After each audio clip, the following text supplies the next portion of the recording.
যে আজকে কোথায় পুলিশ এবং ছাত্রলীগ কোথায় ছাত্র জনতার উপর আক্রমণ করতেছে। তো আমি খুঁজে সেই স্পটেই চলে যেতাম। উত্তরায় আন্দোলনে অংশগ্রহণ করেছি, সায়েন্স ল্যাবে সিটি কলেজের সামনে এখানে আন্দোলনে অংশগ্রহণ করেছি, পল্টনে আন্দোলনে অংশগ্রহণ করেছি, ঢাকা ভার্সিটিতেও ছাত্র জনতার সাথে মিশে প্রতিরোধ গড়ে তুলেছি। গিটারের ব্যাগের ভিতর থেকে রাইফেল বের করে ছাত্র জনতাকে উদ্দেশ্য করে, ছাত্র জনতা আমরা সবাই সাধারণ মানুষই, তাদেরকে উদ্দেশ্য করে গুলি চালাতে লাগলো। তো গুলি চালানোর পরে তো স্বাভাবিকভাবেই রাস্তা ফাঁকা হয়ে গেল, সবাই আশেপাশের বিল্ডিংগুলোতে আশ্রয় নিল। তারা গুলি শেষ করে তো আবার পিছনে ব্যাক করলো। তারা গুলিবিদ্ধ এক ভাই রাস্তায় পড়ে আছে, যার মুখের ভিতরেও খাবার এবং হাতেও খাবার লেগে আছে। এই অবস্থা দেখে আমি, রাস্তা তো ফাঁকা, আমি অনেক ডাকাডাকি করলাম, কিন্তু সবাই তো যার যার অবস্থানে চলে গেছে, এখন আশেপাশে আর কেউ নেই।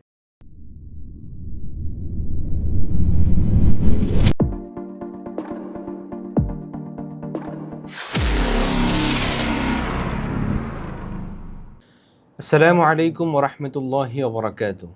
কাছে দূরে দেশে বিদেশে যে যেখান থেকে দেখছেন সকলকে তর্কমঞ্চের পক্ষ থেকে আন্তরিক মোবারকবাদ জানাই। সুপ্রিয় দর্শক, 2008 থেকে 2024 দীর্ঘ 17 বছর ধরে এদেশের মানুষ একটা ফ্যাসিস্ট রাষ্ট্রযন্ত্রের জুলুমের জাতাকলে পিষ্ট ছিল।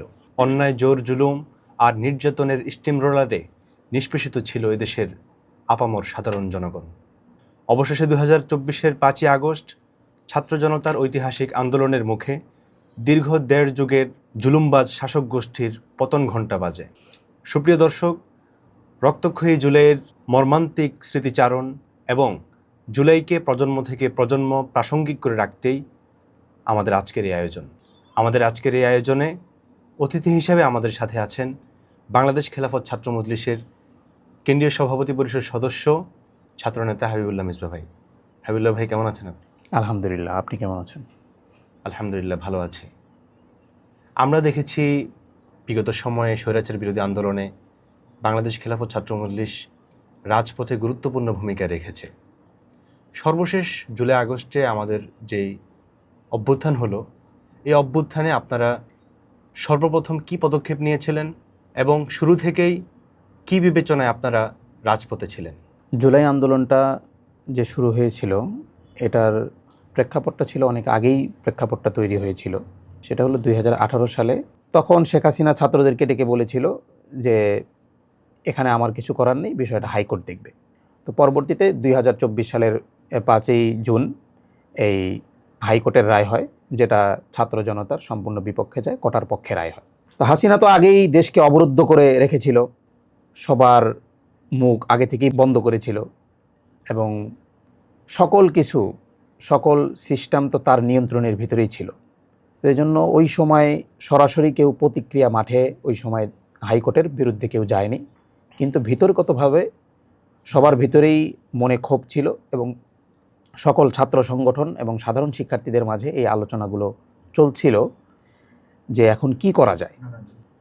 তো এই প্রেক্ষাপটে আলোচনা ছাত্র সংগঠনগুলো এবং সাধারণ শিক্ষার্থীদের মাঝে যে আলোচনাটা হলো যে রাজনৈতিকভাবে কোনো দায়িত্বে আছে এরকম কোনো ব্যক্তিকে সামনে না এনে অপরিচিত লোককে দিয়ে কিভাবে আন্দোলনকে সামনে এগিয়ে নিয়ে যাওয়া যায়, এই ফিকির আমাদেরকে করতে হবে। যেহেতু কোনো সরাসরি কোনো সংগঠনের উপর ট্যাগ না, কোনো সংগঠনের উপর যেন কোনো না আসে, দায়ভার না আসে। যেহেতু এটা যদি প্রকাশ হয়ে যায় যে এই সংগঠন করতেছে, তাহলে তো পরের দিনই ওই সংগঠনের সকল নেতাকর্মী হয়ে যাবে। তো এটা যেন গোপন থাকে, এরকম একটা সূক্ষ্ম কৌশল ছিল যে সবাই সহযোগিতা করবে, কিন্তু মূল সম্মুখ সারিতে থাকবে যারা কোনো সাংগঠনিক, যাদের কোনো পরিচয় নেই।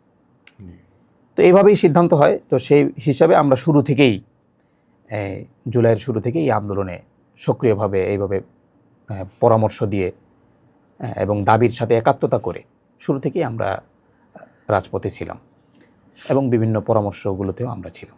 আর বাংলাদেশ খেলাফত ছাত্র মজলিস যেহেতু ছাত্রদেরকে নিয়ে কাজ করে, যেহেতু এই দাবিটা ছিল ছাত্রদের একটা দাবি, ন্যায্য দাবি, তো আমরা এখানে এই বিবেচনা করি নাই যে সে বিশ্ববিদ্যালয়ের ছাত্র, সে ঢাকার ছাত্র, না সে খুলনার ছাত্র, না সে চট্টগ্রামের ছাত্র, সে আলিয়ার ছাত্র, না কওমির ছাত্র, সে প্রাথমিক শিক্ষার্থী, না সে উচ্চ শিক্ষার্থী। এই বিষয়টা আমরা বিবেচনায় নিইনি। আমরা বিবেচনায় নিলাম যে এটা সাধারণ শিক্ষার্থীদের দাবি, এবং এটা তাদের ন্যায্য দাবি। এই ন্যায্যতার পক্ষেই আমাদের অবস্থান ছিল। আর আন্দোলনে আপনি কিভাবে অংশগ্রহণ করেছিলেন? আপনার ভূমিকা কী ছিল? জুলাই আন্দোলন যখন শুরু হলো তখন তো একটা বিভীষিকাময় অবস্থা দেশের ভিতরে শেখ হাসিনা তৈরি করলো। এই সময়ে বাসা থেকে বের হওয়া এটা খুবই ক্রিটিক্যাল ছিল। তো জুলাইয়ের প্রতিটা দিনই আমি বাসা থেকে বের হইতাম, বের হয়ে খোঁজখবর নিতাম যে আজকে কোথায় পুলিশের উপর পুলিশ এবং ছাত্রলীগ কোথায় ছাত্র জনতার উপর আক্রমণ করতেছে। তো আমি খুঁজে সেই স্পটেই চলে যেতাম, মানে যাতে ছাত্রদের পাশে দাঁড়ানো যায়, সেখানে কোনো জি। ছাত্রদেরকে আক্রমণ থেকে বাঁচানো যায়। জি, আর আন্দোলনগুলো তো আসলে সবসময় তো আর এককেন্দ্রিক থাকে না, হঠাৎ একদিকে আক্রমণ হয়, আবার একদিকে কম হয়, একদিকে বেশি হয়। জি। তো আমি চিন্তা করতাম যে কোন জায়গায় আজকে আসলে বেশি মানে অ্যাটাক হচ্ছে, ছাত্রদের উপর কোথায় হামলাটা বেশি হচ্ছে, সেই জায়গাটা নির্বাচন করি। প্রতিদিন আমি ওই জায়গাতেই যাওয়ার একটা ফিকির থাকতো আমার। আমি ঢাকার যে প্রান্তেই থাকি। সাধারণত আপনার কোন কোন জায়গায়, কোন কোন স্পটে আন্দোলনে অংশগ্রহণ করার সুযোগ হয়েছিল? উত্তরায় আন্দোলনে অংশগ্রহণ করেছি, সায়েন্স ল্যাবে সিটি কলেজের সামনে এখানে আন্দোলনে অংশগ্রহণ করেছি, পল্টনে আন্দোলনে অংশগ্রহণ করেছি, ঢাকা ভার্সিটিতেও ছাত্র জনতার সাথে মিশে প্রতিরোধ গড়ে তুলেছি। তাহলে তো আপনি ঢাকার সব গুরুত্বপূর্ণ স্পটে আপনি অংশগ্রহণ করেছিলেন। মোটামুটি এটা অনিচ্ছাকৃতভাবে এটা সবগুলো জায়গায় যাওয়া হয়ে গেছে। আপনার কি ওই আন্দোলনের সেই কঠিন সময়ে আপনার সাথে কি বিশেষ কোনো স্মৃতি এখনো কি আপনাকে ভাবায় আন্দোলনের সময়কার? আন্দোলনের একটা স্মৃতি সেটা হলো যে একজন মানুষকে আমি আমার চোখের সামনে শাহাদাত বরণ করতে দেখেছি। তো ঘটনার দিন আমি যখন আন্দোলনে বের হই তখন শুরু থেকেই এই আন্দোলনটা ছিল হলো যে এক পাশে এই পক্ষে আন্দোলনকারীরা থাকতো, আরেক পাশে কি আওয়ামী লীগ এবং অপর বাহিনীগুলো থাকতো। জি, মানে হচ্ছে প্রশাসন হচ্ছে তাদেরকে শেল্টার দিত, প্রশাসনের নিরাপত্তায় থেকে। জি জি, প্রশাসনের শেল্টারে থেকে তারা ওই পাশ থেকে আক্রমণ করতো, পুলিশ দাঁড়িয়ে থাকতো, মাঝে মাঝে টিয়ার সেল অথবা অন্য কিছু সাউন্ড গ্রেনেড এগুলো মারত। তো আমি ঘটনাক্রমে এই আন্দোলনের সাথে আন্দোলনকারীদের সাথে না থেকে আমি পিছন দিক দিয়ে গিয়ে ওই আওয়ামী লীগের ওই পাশে চলে গেছি, তাদের পিছনে। মানে আওয়ামী লীগ হলো আমার সামনে, সামনে তো পুলিশ বাহিনী, এরপরে সামনে হলো আওয়ামী লীগের নেতাকর্মী, এর পিছনে পুলিশ বা আশেপাশে পুলিশ, এর পিছনে হলাম আমি। তো হঠাৎ তারা খুব জোরে সোরে একটা মানে সামনের দিকে তাদের দলকে এগিয়ে নিয়ে যাওয়ার একটা চেষ্টা করলো। আমিও তাদের সাথে সামনে অগ্রসর হলাম। তো হঠাৎ দেখলাম স্থানীয় এক কাউন্সিলর, তার আমি প্রথমে মনে করছিলাম ওটা সে গান হয়তো নাচ গান করে, এজন্য সে গিটার নিয়ে হয়তো আন্দোলনে আসছে। পরে দেখলাম যে ওই গিটারের ব্যাগের ভিতর থেকে রাইফেল বের করে ছাত্র জনতাকে উদ্দেশ্য করে, ছাত্র জনতা সবাই সাধারণ মানুষই, তাদেরকে উদ্দেশ্য করে গুলি চালাতে লাগলো। তো গুলি চালানোর পরে তো স্বাভাবিকভাবেই রাস্তা ফাঁকা হয়ে গেল, সবাই আশেপাশের বিল্ডিংগুলোতে আশ্রয় নিল। তারা গুলি শেষ করে তো আবার পিছনে ব্যাক করলো তারা। তা আমি আর পিছনে ব্যাক করলাম না, আমি যেহেতু তাদের সাথেই ছিলাম সেই হিসাবে আমাকে আর তারা কিছু বললো না, তারা পিছনে চলে গেল, আমি সোজা সামনে হাঁটা শুরু করলাম। হেঁটে এসে দেখি যে গুলিবিদ্ধ এক ভাই রাস্তায় পড়ে আছে, যার মুখের ভিতরেও খাবার এবং হাতেও খাবার লেগে আছে। এই অবস্থা দেখে আমি, রাস্তা তো ফাঁকা, আমি অনেক ডাকাডাকি করলাম, কিন্তু সবাই তো যার যার অবস্থানে চলে গেছে, এখন আশেপাশে আর কেউ নেই। ওই লোকটার দেহ ওই রাস্তায় পড়ে থাকলো। এই অবস্থা দেখে এরপর থেকে পরবর্তীতে যে ভাইয়ের লাশটা কোথায় নিয়ে যাওয়া হয়েছে পরে আর খোঁজখবর নিতে পারিনি, যেহেতু মানে একা হয়ে গেছি। কিন্তু এই জিনিসটা আমাকে খুবই মর্মাহত করছে, এবং আন্দোলনের এরপরে যখন আমি বের হয়েছি তখন আমি চিন্তা করতাম যে এই গুলিটা তো আমার গায়েও লাগতে পারতো। হ্যাঁ, এই পাশের এক ভাই মারা গেছে, আমিও তো এই নিয়তেই বের হয়েছি। ওখানে তো তারা টার্গেট করে ওই জায়গাতে যেখানে পরিচিত কেউ নাই, এখান থেকে টার্গেট করে নাই, সবাইকে উদ্দেশ্য করে মারছে। সবাইকে হ্যাঁ জি অবশ্যই, সবাইকে উদ্দেশ্য করেই গুলিটা করছে। তো আমি আসলে এই আক্ষেপ এখনও আমার আছে যে একজন জুলাই যোদ্ধা যে ইনসাফের পক্ষে আন্দোলন সংগ্রাম করে দুনিয়া থেকে চলে গেছে, তার জন্য আসলে কিছু করতে পারেনি।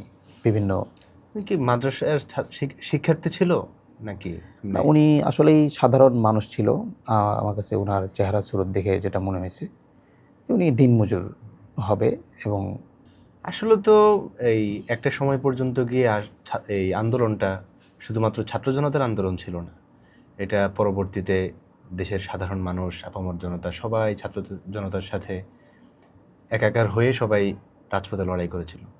তা আপনার কাছে কি মনে হয় যে আসলে ছাত্র জনতার সাথে সাধারণ মানুষের এই অংশগ্রহণের কারণে আন্দোলনের মধ্যে কোনো পরিবর্তন এসেছিল?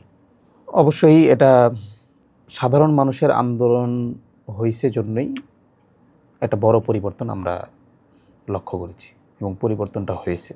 তো সাধারণ মানুষের সম্পৃক্ততাই তো বেশি ছিল পরবর্তীতে।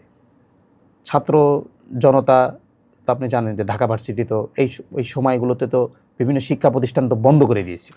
হ্যাঁ, হলগুলো তালাবদ্ধ হয়ে গেছিল। হ্যাঁ, তখন আসলে আন্দোলনটা একেবারেই, যখন এগুলো হয়ে গেল তখন এটা অলরেডি সাধারণ মানুষের আন্দোলনেই পরিণত হয়ে গেছে। যে সাধারণ মানুষ যারা দিন এনে দিন খায়, এই ধরনের যারা দিন মজুর, তাদের তো কাজকাম বন্ধ হয়ে গেছে, প্রতিদিনই তারা তাদের কার্যক্রমে ব্যাহত হচ্ছে। তো সেই দৃষ্টিতে তারা এটাকে একটা মিশন হিসেবে নিয়ে নিল যে না, এরকমভাবে চলতে থাকলে তো কোনো কিছুই আমাদের চলবে না।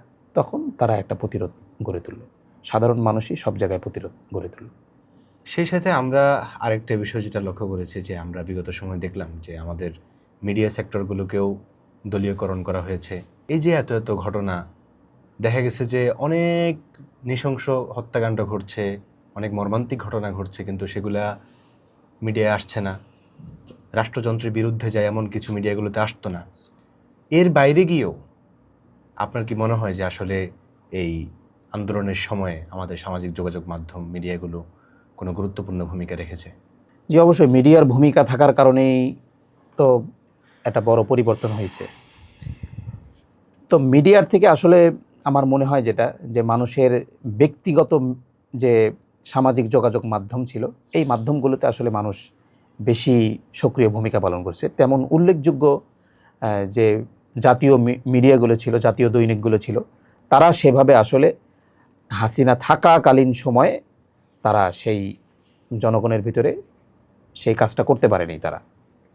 তারা সেইভাবে ভূমিকা রাখতে পারেনি মানুষকে উজ্জীবিত করার ক্ষেত্রে। আসলে আমরা তো জুলাই অভ্যুত্থানের একটা বাহ্যত একটা সফলতা দেখেছি, যে একটা ফ্যাসিস্ট সরকারের বিদায় হয়েছে। যে আপনার দৃষ্টিতে জুলাই অভ্যুত্থানের মৌলিকভাবে সফলতা কী ছিল? প্রথম তো আন্দোলন তো সফলভাবেই সম্পূর্ণ হয়েছে, যেহেতু এক দফা এক দাবি ছিল হাসিনার পদত্যাগ, সেটা তো সফলভাবেই সম্পূর্ণ হয়েছে।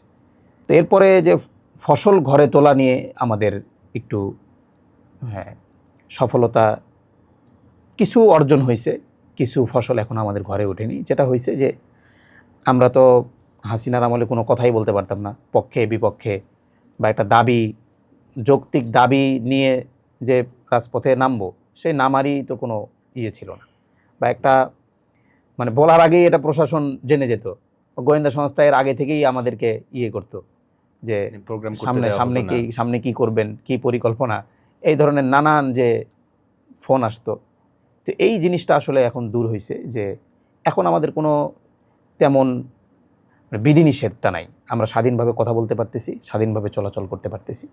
এই স্বাধীনতাটা পাওয়া গেছে মনে করি।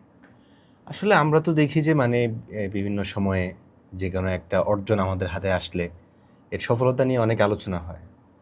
আপনার দৃষ্টিতে কি জুলাই অভ্যুত্থান এবং অভ্যুত্থান পরবর্তী বাংলাদেশে জুলাই কেন্দ্রিক আপনার কি কোনো অপূর্ণতা আছে মনে হয়? অপূর্ণতা তো আছেই, জুলাই সনদই তো কার্যকর করতে পারিনি, এটা একটা অপূর্ণতা। আরেকটা যে মানবিক দেশ গড়ার যে আমাদের প্রত্যয় ছিল, এবং এই যে বললেন যে সাধারণ মানুষের যে অংশগ্রহণ, সাধারণ মানুষ তাহলে কোন স্বার্থে এই আন্দোলনে অংশগ্রহণ করছে? কোটা তো ছিল ছাত্রদের জন্য, পরবর্তীতে যে এক দফার জন্য যে মানুষ আন্দোলন করলো, এটা তো ছিল যে মানুষের সমাজে ইনসাফ প্রতিষ্ঠা করা, ন্যায় বিচার প্রতিষ্ঠা করা, তার ন্যায্য অধিকার সেই অধিকারটা তার পাওয়া। হ্যাঁ, প্রধানমন্ত্রী হিসাবে আপনি আপনার সম্পূর্ণ অধিকার ভোগ করতেছেন, আর আমি দেশের নাগরিক হিসেবে আমি তো কোনো অধিকার ভোগ করতেছি না। তাহলেই তো এই যে এখানেই তো বৈষম্য তৈরি হয়ে গেল। আপনি এমপি হিসাবে সকল ফ্যাসিলিটি আজকে নিচ্ছেন, সকল সুযোগ সুবিধা নিচ্ছেন, সংসদে দাঁড়িয়ে আমার এটা দরকার সেটা দরকার এগুলো সব চেয়ে নিচ্ছেন। আমরা জনগণ, আমরা এখন আমাদের অধিকার তো পাচ্ছি না। তো আসলে এই এগুলো তৈরি মানে এখানে যদি গ্যাপ থাকে, তাহলে আগামীতে আবার মানুষের অধিকার আদায়ের জন্য আবার আন্দোলন করতে হবে।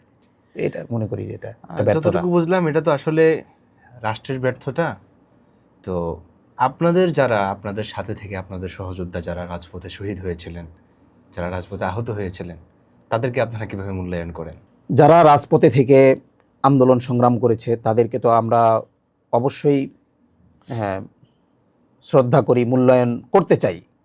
আমরা আমাদের জায়গা থেকে করি। আমরা তো চাই যে যেহেতু রাষ্ট্রীয়ভাবে পরিবর্তনটা হয়েছে, তো তাদেরকে রাষ্ট্রই উচিত তাদেরকে দেখভাল করা, তাদেরকে সহযোগিতা করা।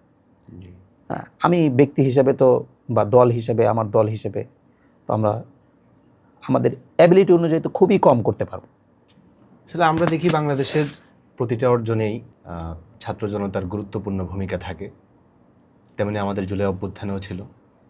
তো জুলাই পরবর্তী বাংলাদেশে ছাত্র রাজনীতির ভূমিকা কেমন হওয়া উচিত আপনার দৃষ্টিতে? সামগ্রিকভাবে জুলাই যেহেতু সবার ছিল, এর পরবর্তীতে আসলে যতটা আমাদের সহ অবস্থান সবাই যেন কাজ করতে পারে সেই সুযোগটা সবার জন্য রাখা দরকার। কারো পথ বন্ধ করা, কারো জন্য খুলে দেওয়া, কারো জন্য সুযোগ সুবিধা দেওয়া আর কারোর জন্য না দেওয়া, এই ধরনের আমি মনে করি এর পরবর্তীতে এগুলো করা উচিত বলে মনে করি না।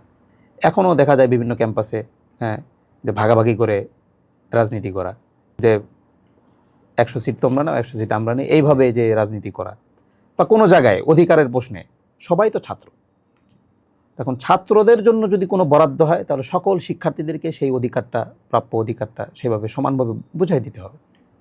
এখন এখানে আমি দলীয়ভাবে যদি আবারও আমি দলীয়ভাবে নিজের লোকদেরকে দিলাম, তাহলে তো সেই বৈষম্য থেকেই গেল। আসলে আমি আসলে আপনি বলতে চাচ্ছেন যে আমাদের রাজনৈতিক বিভিন্ন ব্যানার থাকতে পারে, কিন্তু এর বাইরে সবার এক জায়গায় এক হওয়া উচিত যে আমরা সবাই ছাত্র সমাজ। হ্যাঁ, অধিকারের প্রশ্নে এটা সবাইকে সমানভাবে আমি মনে করি যে দেওয়া দরকার, সমানভাবে অধিকার দেওয়া দরকার। যে এখানে সে করতে পারবে আর আমি করতে পারবো না, বা আমি করতে পারবো সে করতে পারবে না, এই ধরনের কোনো দ্বিধা বিভক্তি না রাখা উচিত ছাত্র রাজনীতি জুলাই পরবর্তীতে, এটা মনে করি। অসংখ্য ধন্যবাদ বাংলাদেশ খেলাফত ছাত্র মজলিসের কেন্দ্রীয় সভাপতি পরিষদ সদস্য হাবিবুল্লাহ মিসবাহ ভাই, আপনাকে।